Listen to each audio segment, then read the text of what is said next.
So this is the closest thing I have to a manual mill. It is a Bridgeport mill, as anybody that knows machine tools or is familiar with machine tools will recognise. But it's not a manual Bridgeport machine. It was actually designed and built to be used as a CNC. It's a Bridgeport V2 XT. Basically it's just a standard Bridgeport knee mill with ball screws on it and a CNC controller. The head is different. The head has kind of a goofy configuration as far as how the quill is set up. But for all intents and purposes, it's just a Bridgeport CNC mill. It's the closest thing I've got to a manual mill simply because it resembles a manual mill. I can use it with hand wheels and move the thing around in much the same way as you would just a manual knee mill. The only difference is I'm moving it with electronic hand wheels rather than just cranks on the shafts. And this is the machine I'm going to use for actually capturing all my dimension. This is the machine effectively I'm going to use as my CMM. I'll put a touch probe in it and I'll then just basically record all the dimensions that I need. Now, again, any CNC guys are going to recognize that it doesn't have the standard control on it. When I bought the machine, and this is the case with every machine I've ever bought, certainly in this building, I typically buy machines that have something wrong with them, and this was no exception. I look for machines that that are broken basically, but I look for machines that are broken typically electronically, not mechanically. Updating, changing, repairing electronic components yields you a machine that works well, that holds size and tolerance and all the rest of it. Repairing a machine that's broken mechanically or manually is challenging. You can do it, but a lot of times it's not cost effective. So this machine was a new machine when I bought it, but it had sat for a long time and the control was bad. And so rather than repair the control, which was a DX32, again for all you CNC guys, I ripped the old DX32 control out and put a Centroid control. I did this about 5 years ago. It's a Centroid M39 control. It works great. It's a fantastic machine. It's super accurate. The control runs really great. It's really stable. I just don't use the machine very much anymore. But when I do use it, it's super handy, and it usually is being used for stuff that I can't do in one of the machining centers. So this will be one of those jobs where it just works out great for capturing all the dimensions and all the data. I'll go through the motions of what I'm going to do with the touch probe. I'm not using the touch probe through the CNC controller.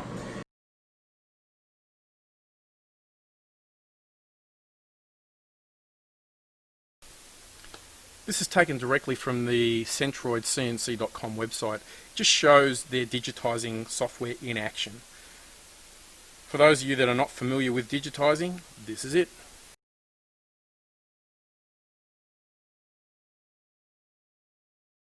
This CNC controller has the ability to do that, but I've never purchased the probing software or the probing package that is basically an add-on to this software. And I can't justify spending the $2.5 grand that it would cost me to do that this time around. So I'm just going to build a touch probe and use it manually in kind of the same way as you would use a manual CMM. And that'll capture the data that I need, capture the dimensions that I need, and we should be good.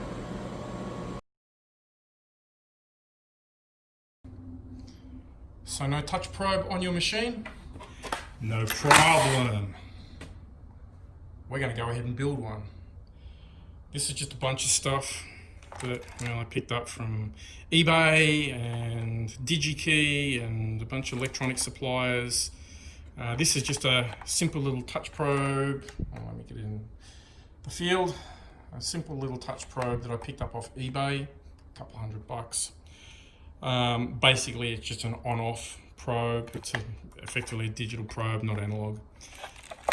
These are all just some components. LEDs, a little piezo buzzer, a jack for the cable to plug into, just a simple little plastic box, push buttons, things like that. some board, and we're going to go ahead and make up a probe that just simply gives us an audible and visual alarm when we touch it. What I'm going to do is mount this in the spindle. So hang on to this part in the spindle, and then we can touch it off on our part using the CNC in manual mode. I mean, I'm using the CNC as a manual machine. I'm just kind of cranking the handles and doing it in exactly the same way as you would use a manual machine, but I'm doing it electronically.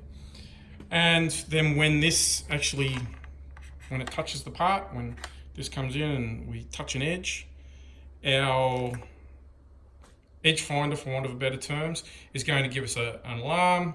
An LED will come on and it will light up and we will see the part. So that's how we're going to capture all the dimensions off the cases and all the various components that we're going to firstly model and then make with a homemade edge finder, touch probe, call it what you like. So this is going to work as our edge finder controller. It's a little AA battery pack, just 4 batteries seriesed up to give me 5 volts. I've just got a common 5 volts and 0 volts rail, a simple little 5 volt relay just to get a normally closed circuit. We've got a latching push button here, the jack for the edge finder to plug into, and in here is a piezo alarm, an LED down in through here. So basically, as the thing touches, the alarm goes off, the LED comes on. I'll put it all together and then we'll take a look at how it works. So we're ready to test it. What I did was just put a couple of little magnets on the back side of the box, and that can just clip onto the, well, clip on anywhere, but that's kind of as good a spot as any. And let's see, I've got the edge finder plugged in. I've just got a little latching on-off button. You can see it illuminates. And I'm going to bring the, I've just got the edge finder by hand here. Just go ahead and touch it. Yep. And there's the piezo.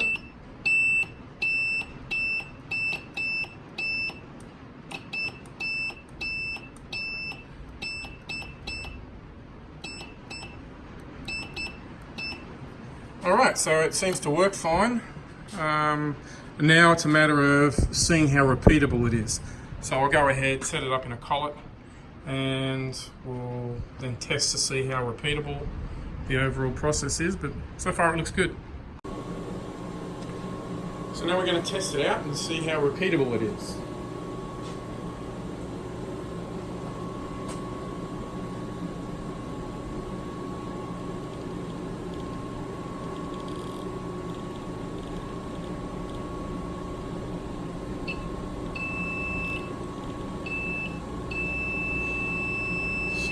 .029, 6.029, 6.029, 6.029. It sort of flutters a little bit at the 6.029.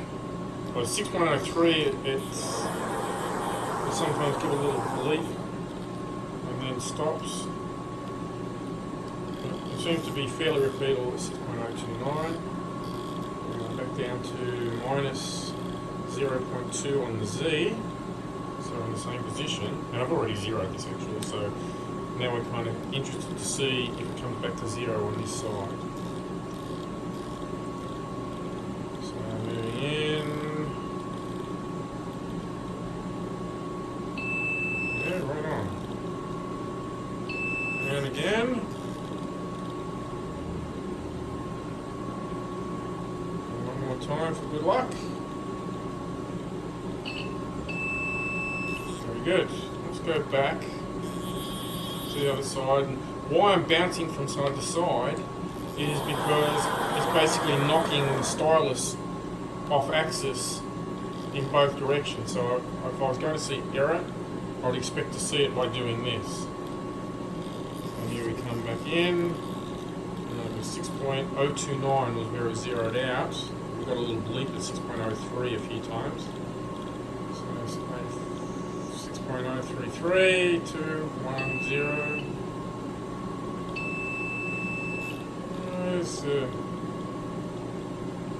We seem to get a phantom read at 6.03. There it is again. So I would say that we've got maybe a thou accuracy on the X, which we can live with. The Z. Let's see what it gives us in Z. 094. 094. 094. 094. 094. Go back to X and see if that changed now that we've knocked it off axis again. Deep. Let's go back to 2. Alright, back to X. And let's move it in again. 6.029. Very good. One more time. 6.029. Third time's a charm. There's a little bit of discrepancy between 6.03 and 6.029, which we can live with that. Now, back to the other side of X, looking for 0 one more time. Back to minus 0.2 on the Z axis. Back to X, moving in.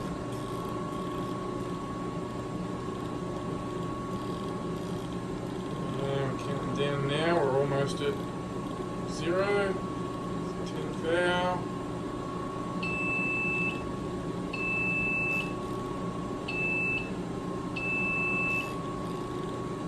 Similar type of kind of almost a hysteresis, if you like, between plus 0.001 and 0. It does give a little bit of a blip on minus 0.001, then the solid at 0. So it looks like a similar sort of hysteresis on the opposite side of the X. So certainly not what I would call super accurate. Looks like we've got about a thou either side of 0. So really a 2 thou total. Area that we're seeing on the X-axis. The Z-axis looks pretty repeatable. It looked like that one held certainly within a thou. So all in all, for what we're doing, certainly a 2 thou discrepancy, a thou either side of 0, is going to work fine for what we're doing. Basically, we're just looking to get all the bolt holes and bearing positions in close proximity. Close being within a thou of the actual part that we're going to measure. Our model and the assembly that we produce in and around the model is basically going to flush all that information out and set all of our clearances and allow us to kind of fine-tune those dimensions. So, all in all, this will do the job. I certainly wouldn't call it the finest piece of metrology equipment I've ever seen, but certainly good enough for what we're going to do here. I think if I had my time over again, I'd probably just go with an analog indicator, a HIMA or something like that, a 3-axis indicator, but by the same token, a 3-axis HIMA indicator would be a whole lot more than what this one cost me. So all in all, I'll call this success.